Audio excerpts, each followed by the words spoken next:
Welcome to Session 7 of The Secret Garden. Today we will start on Chapter 22, called When the Sun Went Down. When his head was out of sight, Colin turned to Mary. "Go and meet him," he said, and Mary flew across the grass to the door under the ivy. Dickon was watching him with sharp eyes. There were scarlet spots on his cheeks and he looked amazing, but he showed no signs of falling.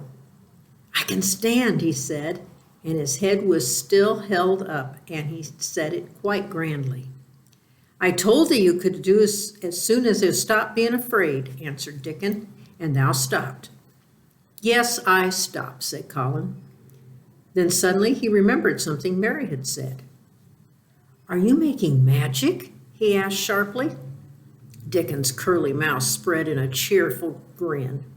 "Thou's doing magic thyself," he said. "It's same magic as made their work out on the earth," and he touched with his thick boot a clump of crocuses in the grass. Colin looked down at them. "Ah," he said slowly, "there could be bigger magic than that. There couldn't be." He drew himself up straighter than ever. "I'm going to walk to that tree," he said, pointing to one a few feet from him. "I'm going to be standing when Weatherstaff comes here. I can rest against the tree if I like. When I want to sit down, I'll sit down, but not before. Bring a rug from the chair." He walked to the tree, and though Dickon held his arm, he was wonderfully steady. When he stood against the tree trunk, it was not plain that he supported himself against it, and he still held himself so straight that he looked tall. When Ben Weatherstaff came through the door in the wall, he saw him standing there, and he heard Mary muttering something under her breath. "What art ye saying?" he asked rather testily, because he did not want his attention distracted from the long, thin, straight boy figure and proud face. But she did not tell him. What she was saying was this: "You can do it. You can do it. I told you you could. You can do it. You can do it. You can."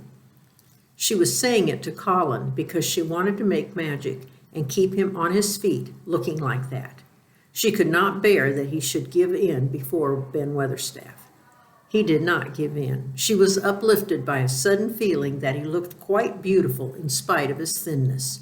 He fixed his eyes on Ben Weatherstaff in his funny, imperious way.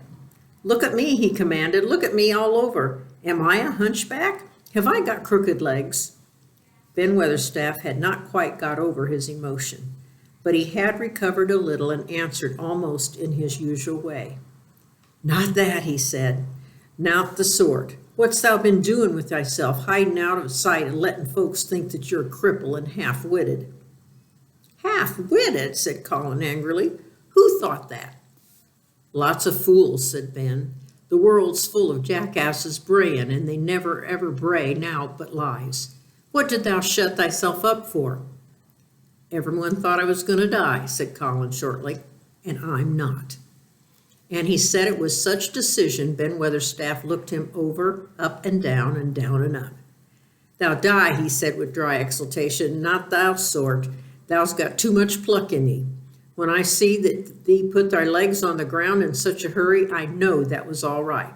Sit thee down on the rug a bit, young master, and give me thy orders." There was a queer mixture of crabbed tenderness and shrewd understanding in his manner. Mary had poured out speech as rapidly as she could as they had come down the long walk. The chief thing to be remembered, she had told him, was that Colin was getting well. Getting well. The garden was doing it. No one must let him remember about having humps and dying. The Rajah condescended to sit himself on a rug under the tree. "What work do you do in the gardens, Weatherstaff?" he inquired. "Anything I'm told to do," answered old Ben. "I keep it by my favor because she liked me." "She?" said Colin. "Your mother," answered Ben Weatherstaff. "My mother," said Colin, and he looked about him quietly. This was her garden, wasn't it? Aye, it was that, and Ben Weatherstaff looked about him too. She were main fond of it. "It is my garden now. I am fond of it. I shall come here every day," announced Colin. "That it is to be a secret. My orders are that no one is to know that we come here. Dickon and my cousin have worked and made it come alive. I shall send for you sometimes to help, but you must come when no one can see you." Ben Weatherstaff's face twisted itself in a dry old smile. "I've come here before when no one saw me," he said. "What?" exclaimed Colin. "When?" "The last time I was here," rubbing his chin and looking around. "Oh, it was about 2 years ago." "But no one has been in it for 10 years, cried Colin. "There was no door." "I'm no one," said Ben dryly, "and I didn't come through the door. I came over the wall. The rheumatics held me back the last 2 years." Means his rheumatoid, his arthritis, he couldn't get over the wall. "Thou come and did a bit of prunin'," cried Dickon. "I couldn't make out how it had been done." "She was so fond of it, she was," said Ben, "and she was such a pretty young thing.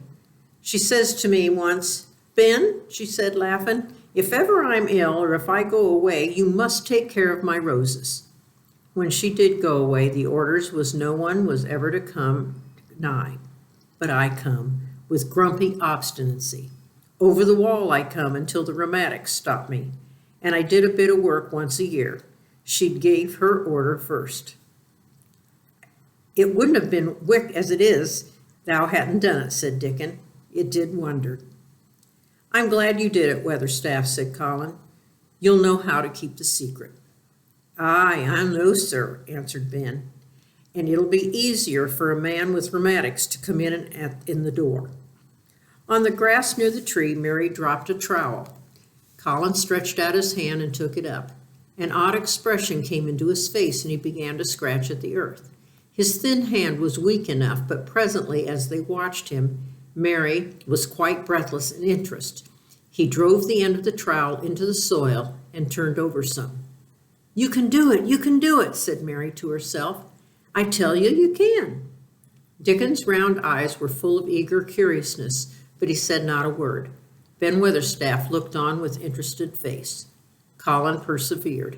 After he had turned a few trowelfuls of soil, he spoke exultantly to Dickon in his best Yorkshire. "Thou said they've been walking about here same as other folk, and thou said that you've been have me digging. I thought that was just leaving to me. This is the first day, and I've walked, and here I am digging." Ben Weatherstaff's mouth fell open again when he heard him, but he ended up chuckling.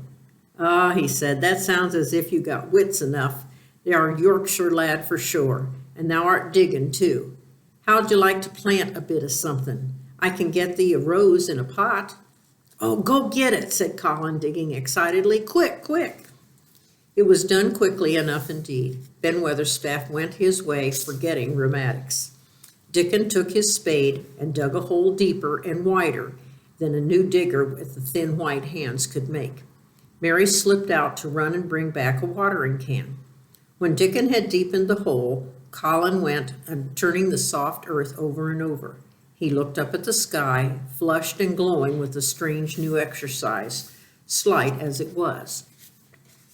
"I want to do it before the sun goes quite down," he said. Mary thought that perhaps the sun held back a few minutes just on purpose. Ben Weatherstaff brought the rose in its pot from the greenhouse. He hobbled over the grass as fast as he could. He had begun to be excited too. He knelt down by the hole and broke the pot from the mold. "Here, lad," he said, handing the plant to Colin.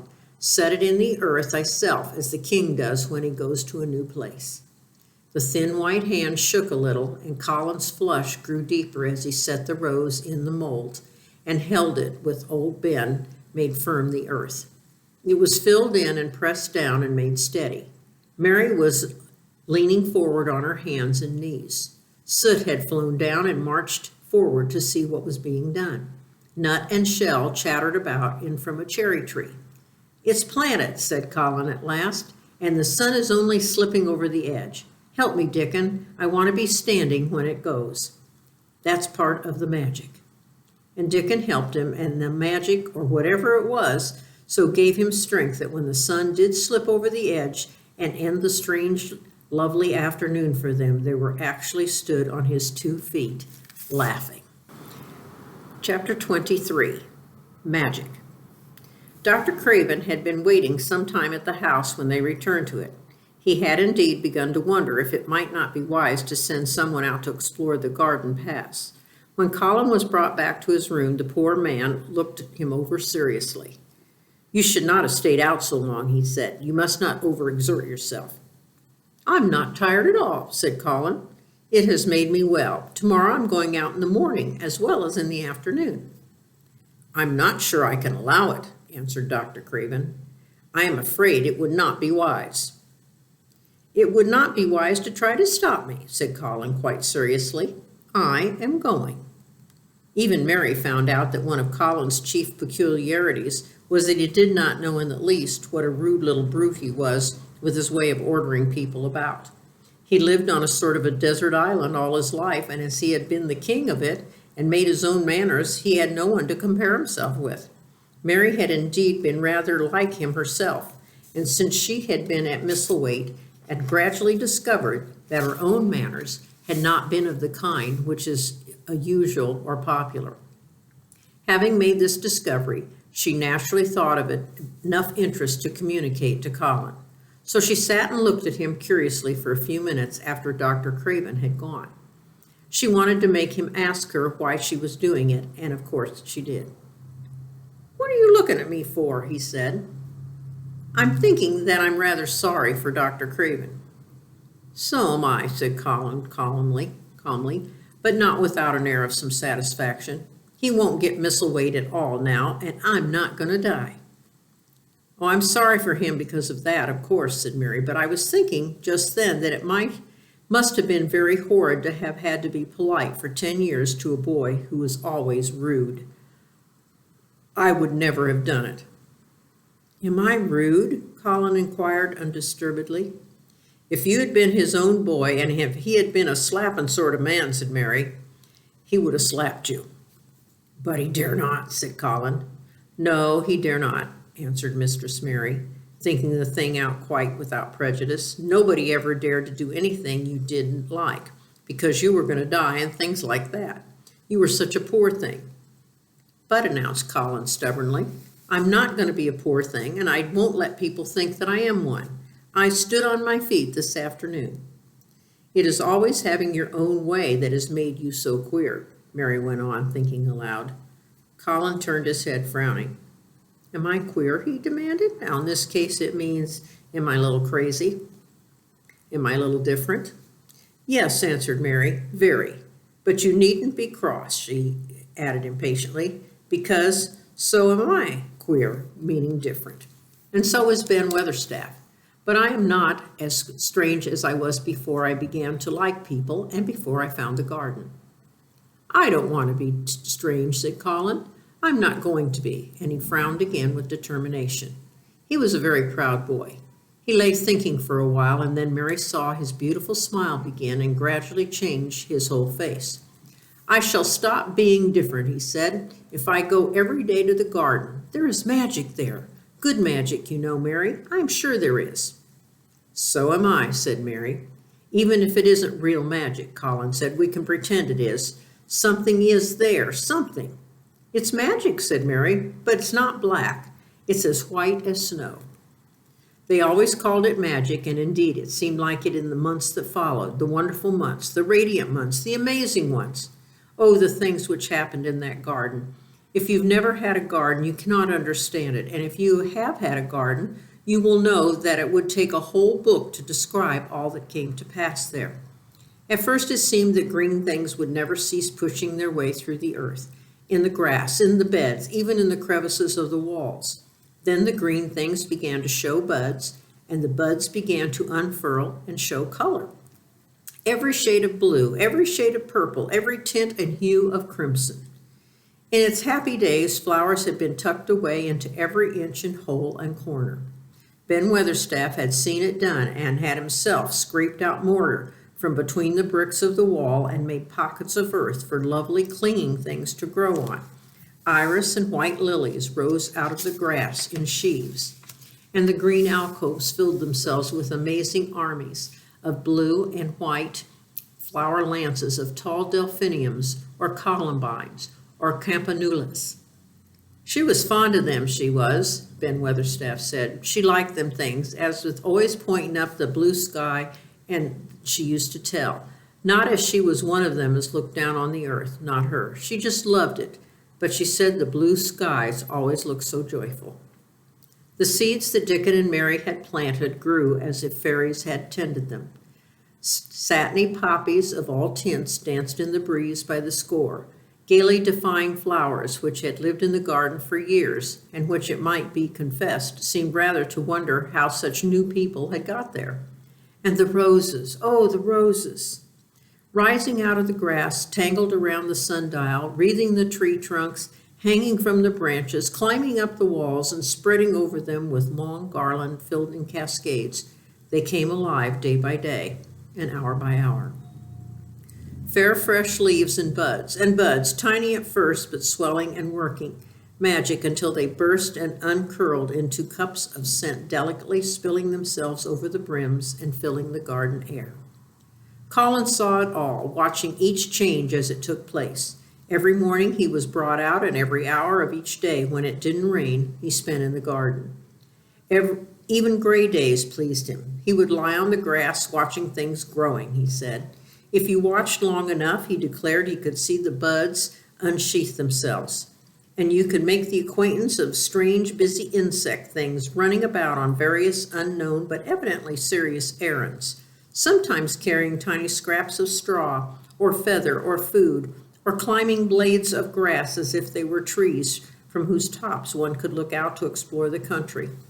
A mole throwing up its mound at the end of its burrow, and making its way out at last, with the long-nailed paws which looked so like elfish hands, had absorbed him one whole morning.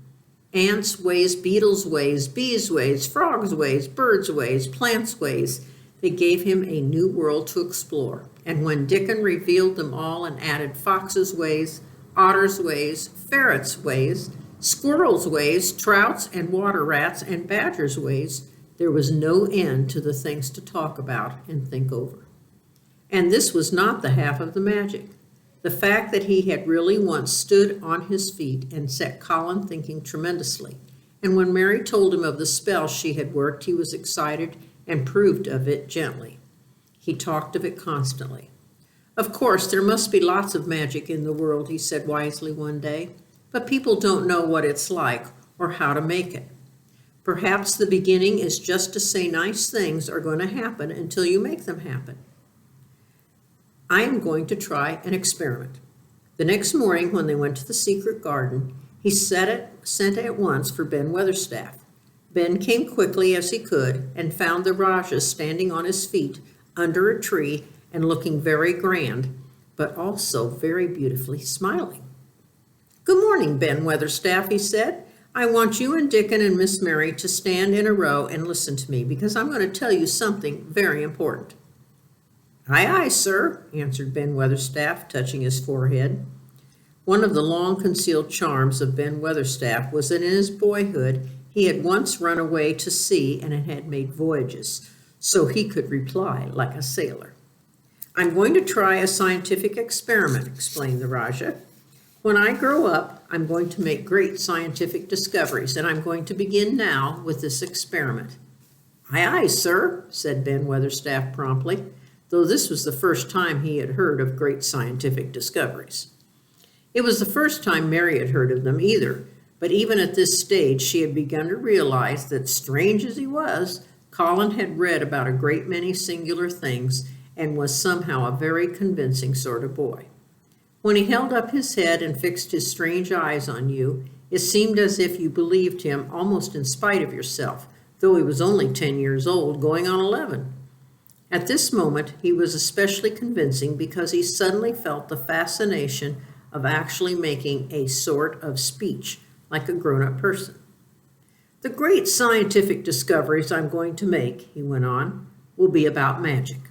Magic is a great thing, and scarcely anyone knows anything about it except a few people in old books, and Mary a little because she was born in India, when there are fakirs. I believe Dickon knows some magic, but perhaps he doesn't know that he knows it. He charms animals and people. I would never have let him come to see me if he had not been an animal charmer, which is a boy charmer too, because a boy is an animal.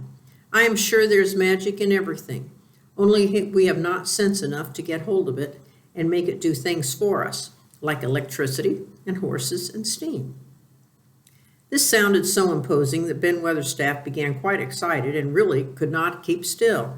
"Aye, aye, sir," he said, and he began to stand up quite straight. "When Mary found this garden, it looked quite dead," the orator proceeded. "Then something began pushing things up out of the soil and making things out of nothing. One day things weren't there, and another they were. I had never watched things before, and it made me feel very curious. Scientific people are always curious, and I'm going to be scientific.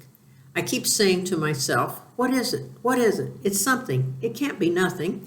I don't know its name, so I'll call it magic. I have never seen the sun rise, but Mary and Dickon have, and from what they tell me, I'm sure that is magic too. Something pushes it up and draws it. Sometimes since I've been in the garden, I've looked up through the trees at the sky, and I have a strange feeling of being happy, as if something were pushing and drawing in my chest and making me breathe fast. Magic is always pushing and drawing and making things out of nothing. Everything is made out of magic, leaves and trees and flowers and birds, badgers and foxes and squirrels and people. So it must be all around us, in this garden, in all the places. The magic in this garden has made me stand up, and I know I'm going to live to be a man. I'm going to make the scientific experiment of trying to get some and put it in myself and make it push and draw me and make me strong. I don't know how to do it, but I think that if you keep thinking about it and calling it, perhaps it will come. Perhaps that is the first baby way to get it. When I was going to try to stand the first time, Mary kept saying to herself as fast as she could, "You can do it, you can do it." And I did. I had to try myself at the same time, of course, but her magic helped me. And so did Dickens. Every morning and evening and as often in the daytime as I can remember, I'm going to say, magic is in me. Magic is making me well. I'm going to be as strong as Dickon, and you must all do it too. This is an experiment. Will you help, Ben Weatherstaff? "Aye, aye, sir," said Ben Weatherstaff. "Aye, aye." If you keep doing it every day as regularly as soldiers go through drill, we shall see what will happen and find out if this experiment succeeds. You learn things by saying them over and over and thinking about them until they stay in your mind forever, and I think it'll be the same with magic. If you keep calling it to come to you and help you, it will get to be part of you, and it will stay and do things. I once heard an officer in India tell my mother that there were fakers who said words over and over thousands of times, said Mary.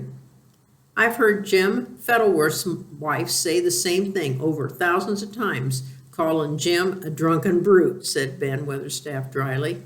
Somebody always comes of that, sure enough. I gave her a good hiding and went to the Blue Lion and got as drunk as a lord. Colin drew his brows together and thought a few minutes, and then he cheered up. Well, he said, you see, something did come of it. She used the wrong magic until she made him beat her. If she'd used the right magic and said something nice, perhaps he wouldn't have got drunk as a lord, and perhaps he might have bought her a new bonnet. Ben Weatherstaff chuckled, and there was shrewd admiration in his little old eyes. Thou art a clever lad as a straight-legged one, Mr. Colin, he said. Next time I see Bess Fettleworth, I'll give her a bit of a hint of what magic will do for her. She'd be rare and pleased if this experiment worked, and so would Jim. Dickon had stood listening to the lecture, his round eyes shining with curious delight. Nut and Shell were on his shoulders, and he held a long-eared white rabbit in his arm and stroked it softly while it laid its ears along its back and enjoyed itself. Do you think the experiment will work? Colin asked, wondering what he was thinking. He so often wondered what Dickon was thinking when he saw him looking at him or at one of his creatures with his happy wide smile. He smiled now, and his smile was wider than usual. Aye, he answered, that'll do. It'll work same as the seeds do when the sun shines on 'em. It'll work for sure. Shall we begin it now? Colin was delighted, and so was Mary. Fired by recollections of fakers and devotees in illustrations, Colin suggested that they should all sit cross-legged under the tree, which made a canopy. "It'll be like sitting in a sort of temple," said Colin. "I'm rather tired, and I want to sit down."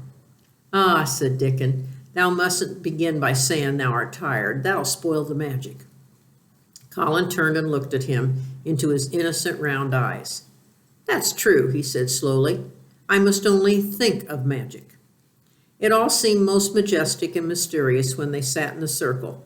Ben Weatherstaff felt as if he had somehow been led into appearing at a prayer meeting. Ordinarily, he was very fixed in being what he called against prayer meetings.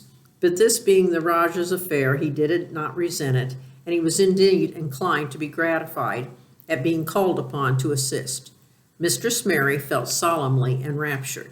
Dickon held his rabbit in his arm, and perhaps he made some charmer's signal no one heard, for when he sat down, cross-legged like the rest, the crow, the fox, the squirrels, and the lamb slowly drew near and made part of the circle, settling each into a place of rest, as if by their own desire. "The creatures have come," said Colin gravely. "They want to help us." Colin really looked quite beautiful, Mary thought. He held his head high as if he felt like a sort of priest, and his strange eyes had a wonderful look in them. The light shone on him through the tree canopy. "Now we will begin," he said. "Shall we sway backward and forward, Mary, as if we were dervishes?" "I can't do swaying back and forward," said Ben Weatherstaff. "I've got the rheumatics." Now remember, that's like being stoved up with rheumatism or arthritis. "The magic will take them away," said Colin in a high priest tone, "but we won't sway until it has done it. We'll only chant."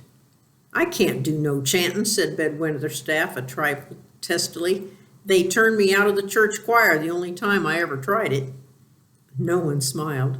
They were all too much in earnest. Colin's face was not even crossed by a shadow. He was thinking only of the magic. "Then I will chant," he said, and he began, looking like a strange boy spirit. "The sun is shining, the sun is shining." That is the magic. "The flowers are growing, the roots are stirring." That is the magic. "Being alive is the magic. Being strong is the magic. The magic is in me. The magic is in me. It is in me. It is in me. It's in every one of us. It's in Ben Weatherstaff's back. Magic, magic, come and help." He said it a great many times, not 1,000 times, but quite a goodly number. Mary listened entranced. She felt as if she were at once strange and beautiful, and she wanted him to go on and on. Ben Weatherstaff began to feel soothed in a sort of dream which was quite agreeable. The humming of the bees and the blossoms mingled with the chanting voice, and the drowsily melted into a doze. Dickon sat cross-legged with his rabbit asleep on his arm and a hand resting on the lamb's back. Soot had pushed away a squirrel and huddled close to him on his shoulder. The gray film dropped over his eyes. At last Colin stopped. "Now I am going to walk around the garden," he announced. Ben Weatherstaff's head had just dropped forward, and he lifted it with a jerk. "You've been asleep," said Colin. "Not the sort," mumbled Ben. "The sermon was good enough, but I'm bound to get out of before the collection." He was not quite awake yet. "You're not in church," said Colin. "Not me," said Ben, straightening himself. "Who said I was? I heard you every bit of it. You said the magic was in my back. The doctors call it rheumatics." The Rajah waved his hand. "That was the wrong magic," he said. "You will get better. You have my permission to go to your work. But come back tomorrow." "I'd like to see thee walk around the garden," grunted Ben. It was not an unfriendly grunt, but it was a grunt. In fact, it was being a stubborn old party and not having entire faith in magic. He made up his mind that if he were sent away, he would climb his ladder and look over the wall, so that he might be ready to hobble back if there was any stumbling. The Rajah did not object to his staying, and so the procession was formed. It really did look like a procession. Colin was at its head, with Dickon on one side and Mary on the other. Ben Weatherstaff walked behind, and the creatures trailed after them, the lamb and the fox cub keeping close to Dickon. the white rabbit hopping along or stopping to nibble, and Soot following with the solemnity of a person who felt himself in charge. It was a procession which moved slowly, but with dignity. Every few yards it stopped to rest. Colin leaned on Dickon's arm, and privately Ben Weatherstaff kept a sharp lookout. But now and then Colin took his hand from its support and walked a few steps alone. His head was held up all the time, and he looked very grand. "The magic is in me," he kept saying. "The magic is making me strong. I can feel it. I can feel it."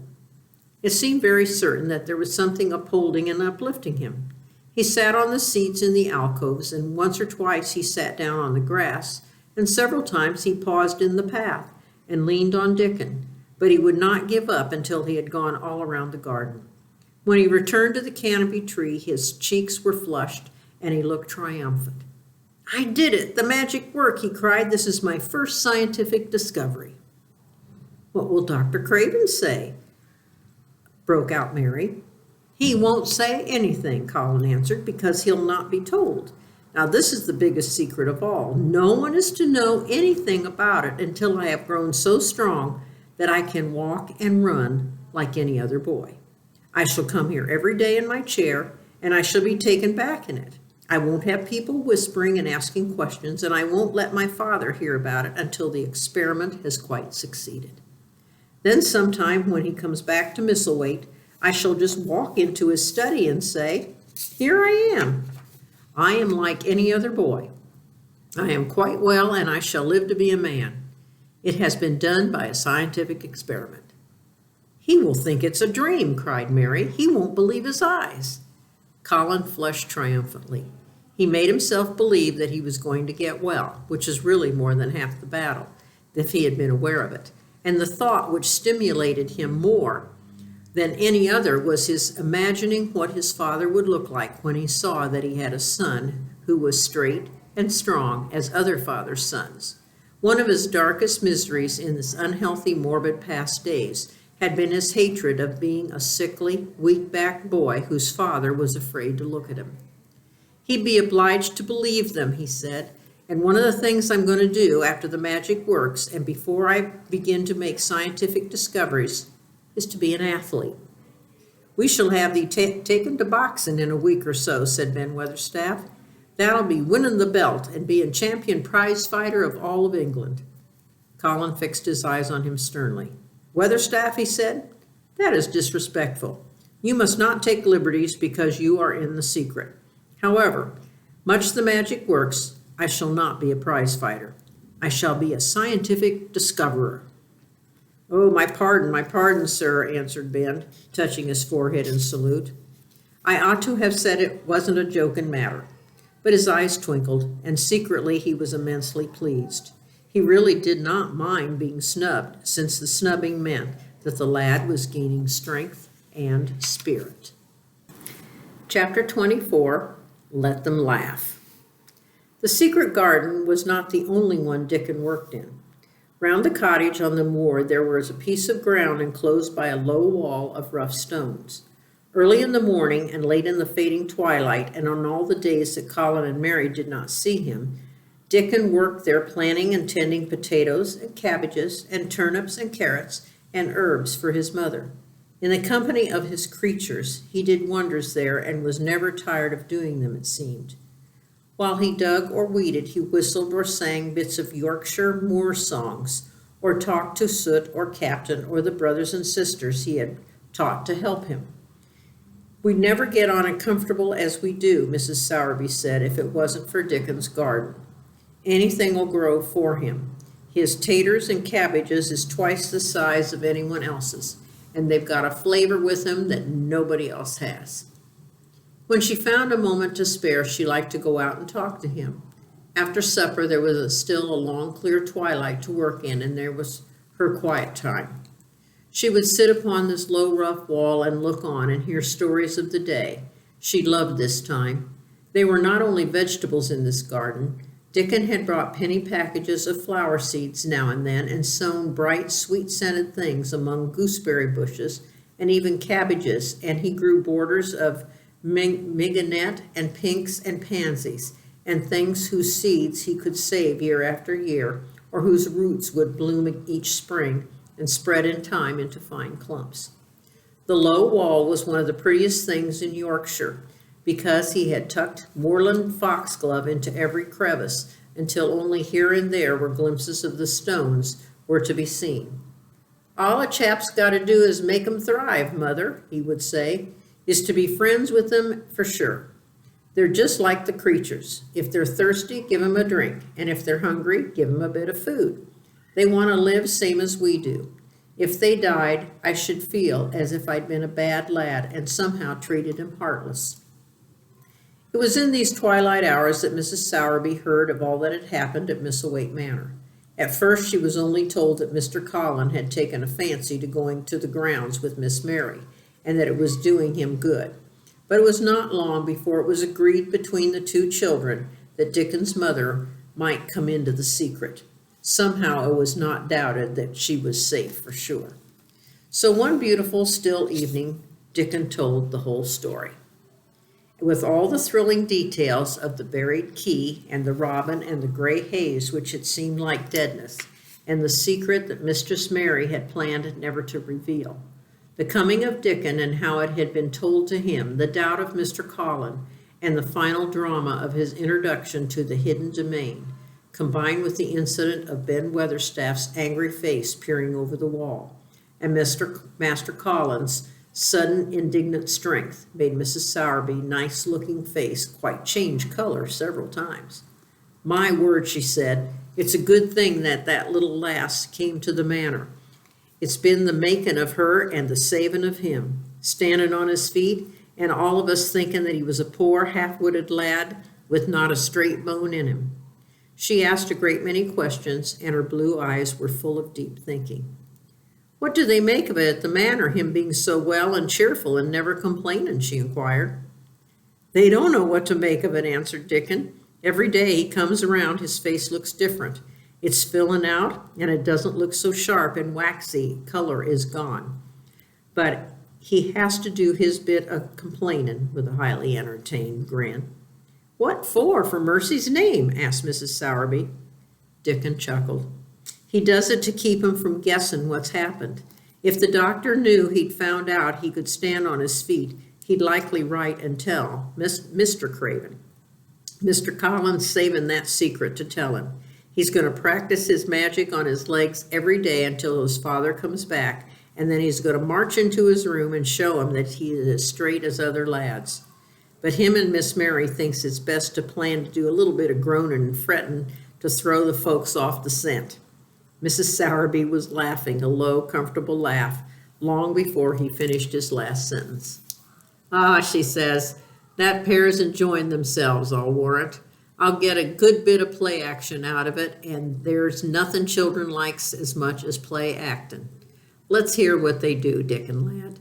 Dickon stopped weeding and set on his heels to tell her.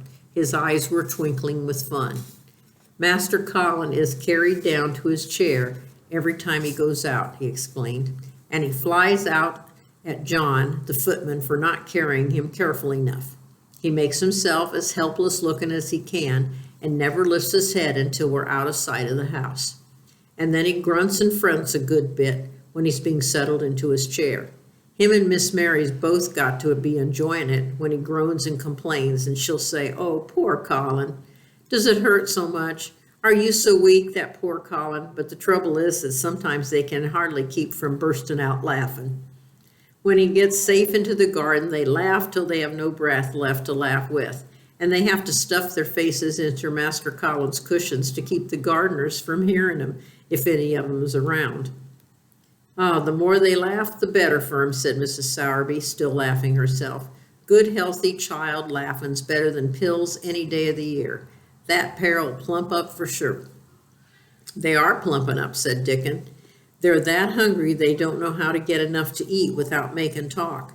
Master Colin says if he keeps sending for more food, they won't believe that he's an invalid at all. Miss Mary says she'll let him eat her share, but he says that if she goes hungry, she'll get thin and they won't get fat at once."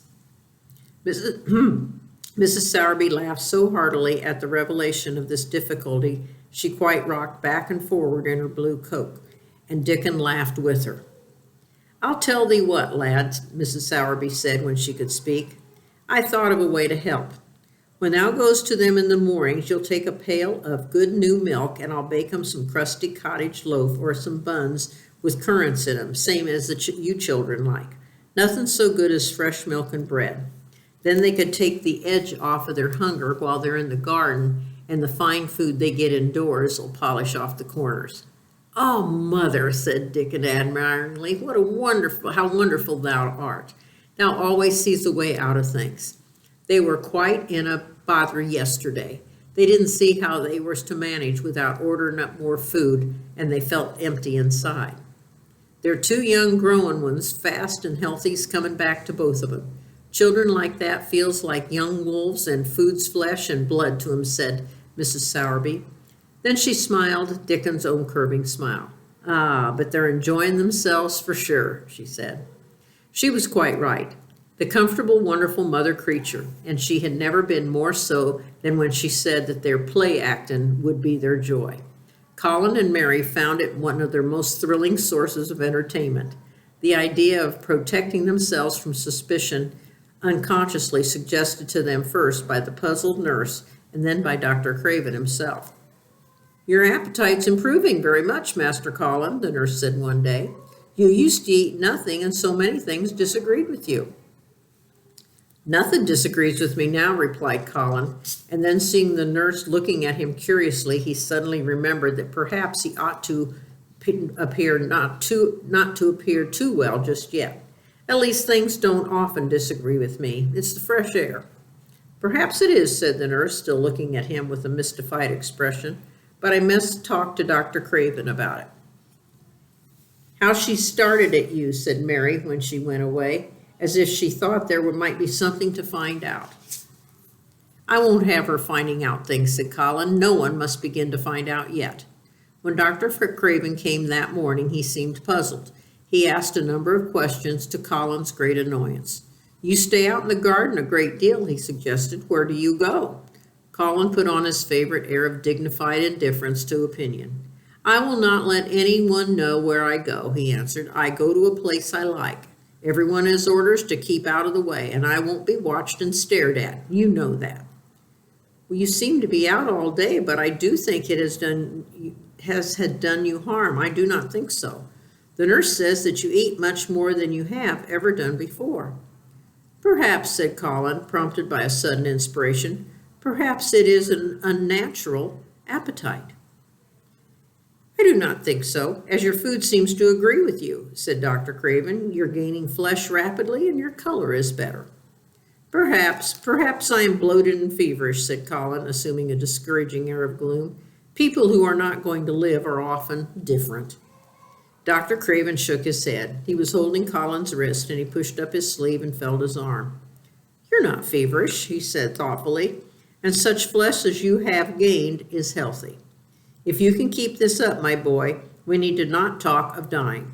Your father will be very happy to hear of this remarkable improvement." "I won't have him told," said Colin. "It will only disappoint him if I get worse again, and I may get worse this very night. I might have a raging fever. I feel as if it might be beginning to have one now. I won't have letters written to my father. I won't. You are making me angry, and you know that's bad for me. I feel hot already. I hate being written about and being talked over as much as I hate being stared at." "Hush, my boy," Dr. Craven soothed him. "Nothing shall be written without your permission. You are too sensitive about things. You must not undo the good which has been done." He said no more about writing to Mr. Craven, and when he saw the nurse, he privately warned her that such a possibility must not be mentioned to the patient. "The boy is extraordinarily better," he said. "His advance seems almost normal. But of course he is doing now of his own free will what he could not make him do before. Still, he excites himself very easily, and nothing must be said to irritate him." Mary and Colin were much alarmed and talked together anxiously.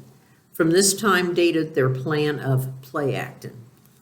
"I may be obliged to have a tantrum," said Colin regretfully.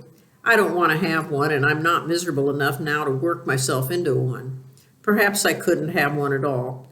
The lump doesn't come in my throat now, and I keep thinking of nice things instead of horrible things. But if they talk about writing to my father, I shall have to do something." He made up his mind to eat less, but unfortunately it was not possible to carry out this brilliant idea when he wakened each morning with an amazing appetite, and the table near his sofa was set with a breakfast of homemade bread and fresh butter and eggs and raspberry jam and cream.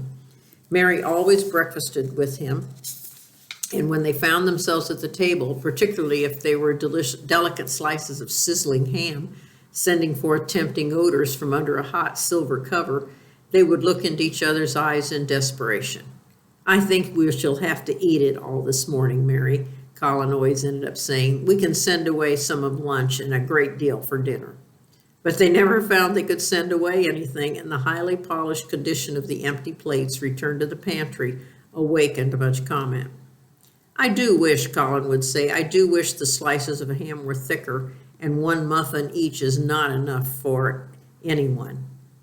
"It's enough for a person who's going to die," answered Mary when first she heard this, "but it's not enough for a person who's going to live. I sometimes feel as if I could eat 3 when these nice fresh heather and smells from the moor come pouring in the open window." The morning that Dickon, after they had been enjoying themselves in the garden for about 2 hours, went behind a big rose bush and brought forth 2 tin pails and revealed that one was full of fresh milk with cream on the top, and that the other held cottage-made currant buns folded in a clean blue and white napkin, buns so carefully tucked in that they were still hot, and there were a riot of surprised joyfulness. Now, these would be like muffins or biscuits. What a wonderful thing for Mrs. Sowerby to think of. What a kind, clever woman she must be. How good the buns were, and what delicious fresh milk. "Magic is in her just as is in Dickon," said Colin. "It makes her think of ways to do things, nice things. She's a magic person. Tell her we are grateful, Dickon, extremely grateful." He was given to using rather grown-up phrases at times. He enjoyed them. He liked this so much that he improved upon it. "Tell her she has been the most bounteous, and our gratitude is extreme." And then, forgetting his grandeur, he fell to and stuffed himself with buns and drank milk out of the pail in copious draughts in the manner of a hungry little boy who had been taking unusual exercise and breathing in moorland air, and whose breakfast was more than 2 hours behind him. This was the beginning of many agreeable incidents of the same kind. They actually awoke to the fact that as Mrs. Sowerby had 14 people to provide food for, she might not have enough to satisfy 2 extra appetites every day. So they asked her to let them send some of their shillings to buy things. Dickon made the stimulating discovery that in the wood in the park outside the garden, where Mary had first found him piping to the wild creatures, that there was a deep little hollow where you could build a sort of tiny oven with stones and roast potatoes and eggs in it. Roasted eggs were a previously unknown luxury, and very hot potatoes with salt and fresh butter in them were fit for a woodland king, besides being deliciously satisfying. You could buy both potatoes and eggs and eat as many as you liked without feeling as if you were taking food out of the mouths of 14 people. Every morning, the magic was worked by the mystic circle under the plum tree, which provided a canopy of thickening green leaves after its brief blossom time was ended. After the ceremony, Colin always took his walking exercise, and throughout the day he exercised his newly found power at intervals. Each day he grew stronger and could walk more steadily and cover more ground. And each day his belief in the magic grew stronger, as well as it might. He tried one experiment after another as he felt himself gaining strength, and it was Dickon who showed him the best things of all. "Yesterday," he said one morning after an absence, "I went to Thwaite for Mother, and near the Blue Cow Inn I see Bob Haworth. He's the strongest chap in the moor. He's a champion wrestler, as he can jump higher than any other chap and throw the hammer farther. He's gone all the way to Scotland for the sport some years. He's knowed me ever since I was a little one, and he's friendly sort, and I asked him some questions. The gentry calls him an athlete, and I thought of thee, Master Colin, and I says, How do you make the muscles stick out that way, Bob? Did thou do extra to make thyself strong? And he says, Well, yes, lad, I did. A strong man in a show that came to Thwaite, which is the name of their town, once showed me how to exercise my arms and legs for every muscle in my body. And I says, Could a delicate chap make himself stronger with them, Bob? And he laughed and says, Art thou a delicate chap? And I says, No, but I know a young gentleman that's getting well from a long illness, and I wish I knowed some of these tricks to tell him. I didn't say no names, and he didn't ask none. He's friendly, same as I, and said he stood up and showed me good-natured, like I imitated what he did till I knowed it by heart. Colin had been listening excitedly. Can you show me? He cried. Will you?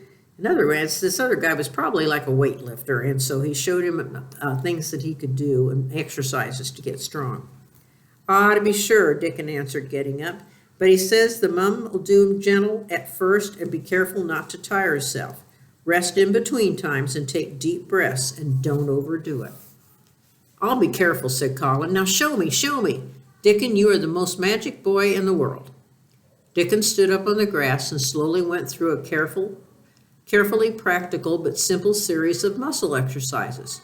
Colin watched him with widening eyes. He could do a few while he was sitting down. Presently he did a few gently while he stood upon his already steady feet. Mary began to do them also. Suit, who was watching the performance, became much disturbed and left his branch and hopped about restlessly, because he could not do them too. From that time, the exercises were part of the day's duties as much as magic was. It became possible for both Colin and Mary to do more of them each time they tried. And such appetites were the results that but for the basket Dickon put down behind the bush each morning, when he arrived, they would have been lost. But the little oven in the hollow and Mrs. Sowerby's bounties were so satisfying that Mrs. Medlock and the nurse and Dr. Craven became mystified again. You can trifle with your breakfast and seem to disdain your dinner if you're full to the brim with roasted eggs and potatoes and richly frothed new milk, and oat cakes and buns and heather honey and clotted cream. They're eating next to nothing, said the nurse. They'll die of starvation if they can't be persuaded to take some nourishment. And yet, see how they look. Look, exclaimed Mrs. Medlock indignantly. I'm mothered to death with them. They're a pair of young Satans, bursting their jackets one day and the next turning up their noses at the best meals that cook can tempt them with. Not a mouthful of that lovely young fowl and bread sauce did they eat, a fork yesterday, and the poor woman invented a pudding for them, and back it sent. She almost cried. She's afraid she'll be blamed if they starve themselves into their graves. Dr. Craven came and looked at Colin long and carefully.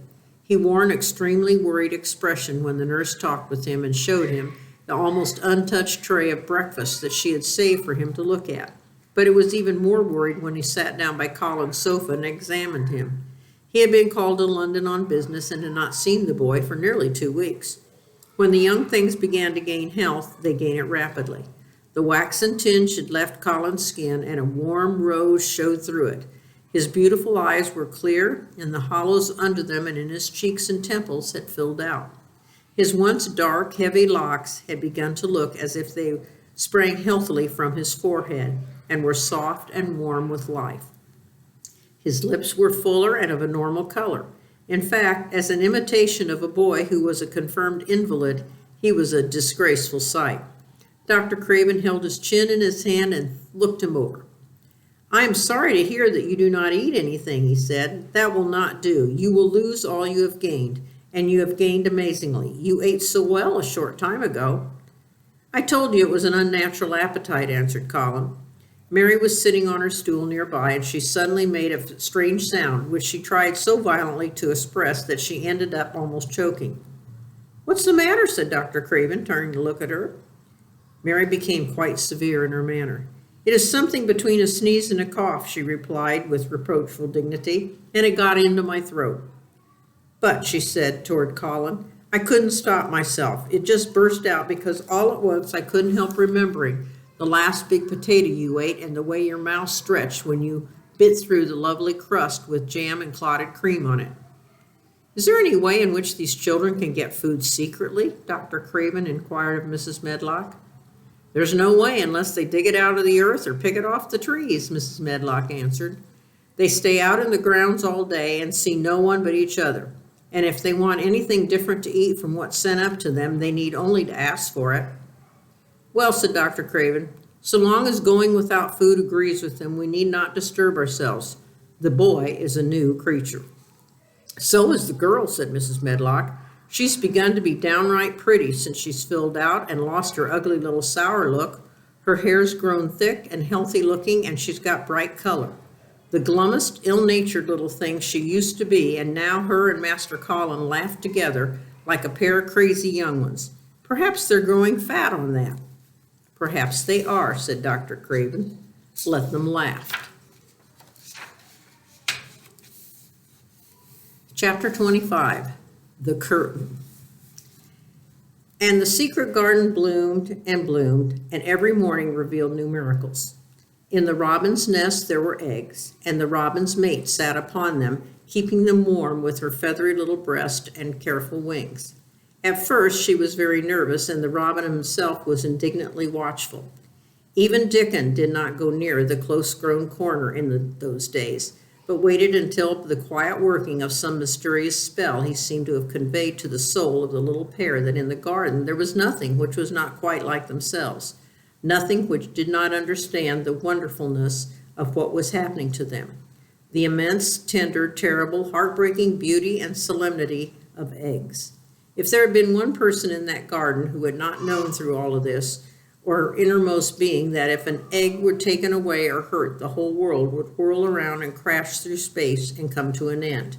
If there had been even one who did not feel it and act accordingly, there could have been no happiness, even in the golden springtime air. But they all knew it and felt it, and the robin and his mate knew they knew it. At first the robin watched Mary and Colin with sharp anxiety. For some mysterious reason he knew he need not watch Dickon. The first moment he set his dew-bright black eye on Dickon, he knew he was not a stranger, but a sort of robin without beak or feathers. He could speak robin, which is quite distinct language, not to be mistaken for one another. To speak robin to a robin is like speaking French to a Frenchman. Dickon always spoke it to the robin himself, so that strange gibberish he used when he spoke to humans did not matter in the least. The robin thought he spoke his gibberish to them because they were not intelligent enough to understand feathered speech. His movements were also robin. They never startled one by being sudden enough to seem dangerous or threatening. Any robin could understand Dickon, so his presence was not even disturbing. But at the outset, it seemed necessary to be on guard against the other two. In the first place, the boy creature did not come into the garden on his legs. He was pushed in on a thing with wheels, and the skins of wild animals were thrown over him. That in itself was doubtful. Then when he began to stand up and move about, he did it in a queer, unaccustomed way, and the others seemed to have to help him. The robin used to secrete himself in a bush and watch this anxiously, his head tilted first on one side and then the other. He thought that the slow movements might mean that he was preparing to pounce, as cats do. When cats are preparing to pounce, they creep over the ground very slowly. The robin talked this over with his mate a great deal for a few days, but after that they decided not to speak of the subject because her terror was so great that he was afraid it might be injurious to the eggs. When the boy began to walk by himself and even to move more quickly, it was an immense relief. But for a long time, it seemed a long time to the robin, he was a source of some anxiety. He did not act as the other humans did. He seemed very fond of walking, but he had a way of sitting and lying down for a while and then getting up in a disconcerting manner to begin again. One day the robin remembered that when he himself had been made to learn to fly by his parents, he had done much the same sort of thing. He had taken short flights of a few yards, and then he had been obliged to rest. So it occurred to him that the boy was learning to fly, or rather to walk. He mentioned this to his mate, and when he told her that the eggs would probably conduct themselves in the same way after they were fledged, she was quite comforted and even became eagerly interested and derived great pleasure from watching the boy over the edge of her nest, though she always thought the eggs would be much cleverer and learn more quickly. But then she said indulgently that humans were always clumsy and slow than eggs. Most of them never seemed really to learn to fly at all. You never met them in the air or on treetops. After a while, the boy began to move about as the others did, but all three of the children at times did unusual things. They would stand under the trees and move their arms and legs and heads about in a way which was neither walking nor running nor sitting down. They went through these movements at intervals every day, and the robin was never able to explain to his mate what they were doing or trying to do. He could only say that he was sure the eggs would never flap about in such a manner. But as the boy who could speak robin so fluently was doing the thing with them, birds could be quite sure that the actions were not of a dangerous nature. In other words, they're talking about these three children that are all doing exercises in the garden to become stronger, and these robins can't figure that out. Of course, neither the robin nor his mate had ever heard of the champion wrestler, Bob Haworth, and his exercises for making the muscles stand up like lumps. Robins are not like human beings. Their muscles are always exercised from the first, and so they develop themselves in a natural manner. If you have to fly about to find every meal you eat, your muscles do not become atrophied. When the boy was walking and running about and digging and weeding like the others, the nest in the corner was brooded over by great peace and content. Fears for the eggs became things of the past. Knowing that your eggs were safe as they were locked in a bank vault, and the fact that you could watch so many curious things going on made setting a most entertaining occupation. On wet days, the egg's mother sometimes felt even a little dull because the children did not come into the garden. But even on wet days, it could not be said that Mary and Colin were dull. One morning when the rain streamed down unceasingly and Colin was beginning to feel a little restive, and as he was obliged to remain on his sofa because it was not safe to get up and walk around, Mary had an inspiration. "Now that I am a real boy," Colin said, "my legs and arms and my body are so full of magic that I can't keep them still. They want to be doing things all the time. Do you know that when I waken in the morning, Mary, when it's quite early and the birds are just shouting outside, everything's just shouting for joy, even the trees and things we can't really hear. I feel as if I must jump out of bed and shout myself. If I did, think what would happen." Mary giggled inordinately. "The nurse would come running and Mrs. Medlock would come running, and they would be sure you had gone crazy, and they'd send for the doctor," she said. Colin giggled himself. He could see how they would all look, how horrified by his outbreak and how amazed to see him standing upright. "I wish my father would come home," he said. "I want to tell him myself. I'm always thinking about it. But we couldn't go on like this much longer. I can't stand lying still and pretending. Besides, I look too different. I wish it wasn't raining today." It was then Mistress Mary had her inspiration. "Colin," she began mysteriously, "do you know how many rooms there are in this house?" "Oh, about 1,000, I suppose," he answered. "There's about 100, and no one ever goes into," said Mary, "and one rainy day I went and looked into ever so many of them. No one ever knew, though Mrs. Medlock nearly found me out. I lost my way when I was coming back, and I stopped at the end of your corridor. That was the second time that I heard you crying." Colin started up on his sofa. 100 rooms no one goes into," he said. "It sounds almost like a secret garden. Suppose we go and look at them.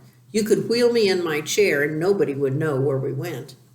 "That's what I'm thinking," said Mary. "No one would dare to follow us.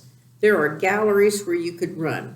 We could go do our exercises. There's a little Indian room where there's a cabinet full of ivory elephants. There are all sorts of rooms." "Ring the bell," said Colin. When the nurse came in, he gave his orders. "I want my chair," he said. "Miss Mary and I are going to look at the part of the house which is not used. John can push me as far as the picture gallery because there are some stairs. Then we must go away and leave us alone until I send for him again." Rainy days lost their terrors that morning. When the footman had wheeled the chair into the picture gallery and left the two together in obedience to orders, Colin and Mary looked at each other delighted. As soon as Mary made sure that John was really on his way back to his own quarters below stairs, Colin got out of the chair.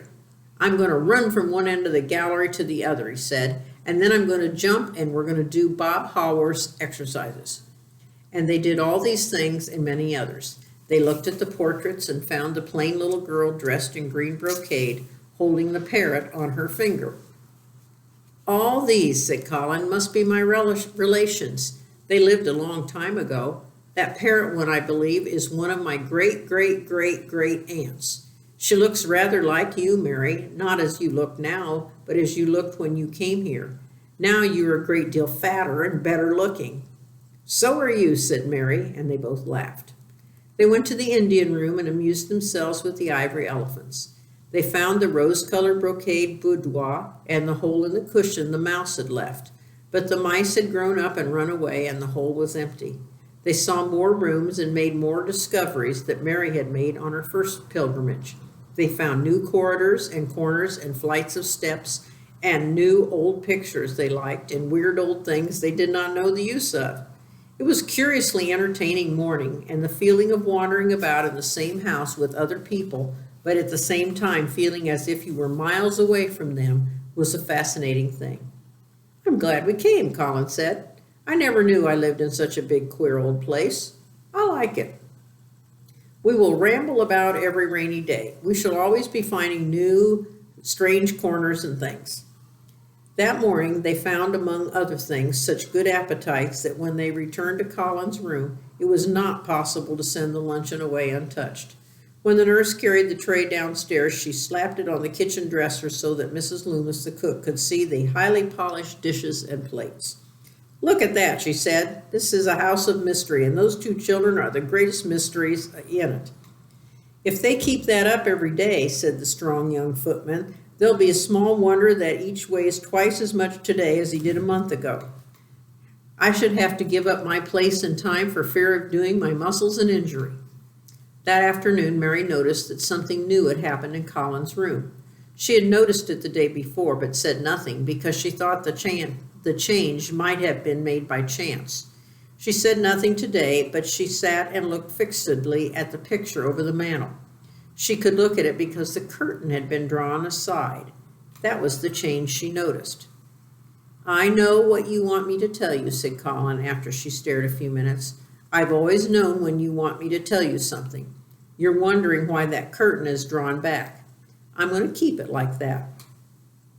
"Why?" asked Mary. "Because it doesn't make me angry anymore to see her laughing.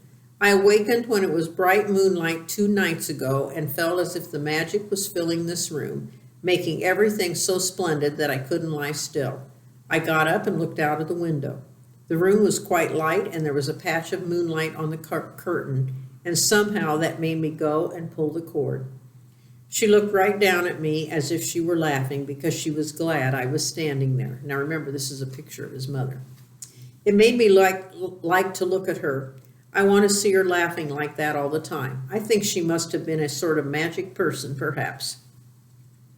"You are so like her now," said Mary, "that sometimes I think perhaps you are the ghost made into a boy." That idea seemed to impress Colin. He thought it over and then answered slowly. "If I were her ghost, my father would be fond of me." "Do you want him to be fond of you?" inquired Mary. "I used to hate it because he was not fond of me. If he grew fond of me, I think I should tell him about the magic. It might make him more cheerful."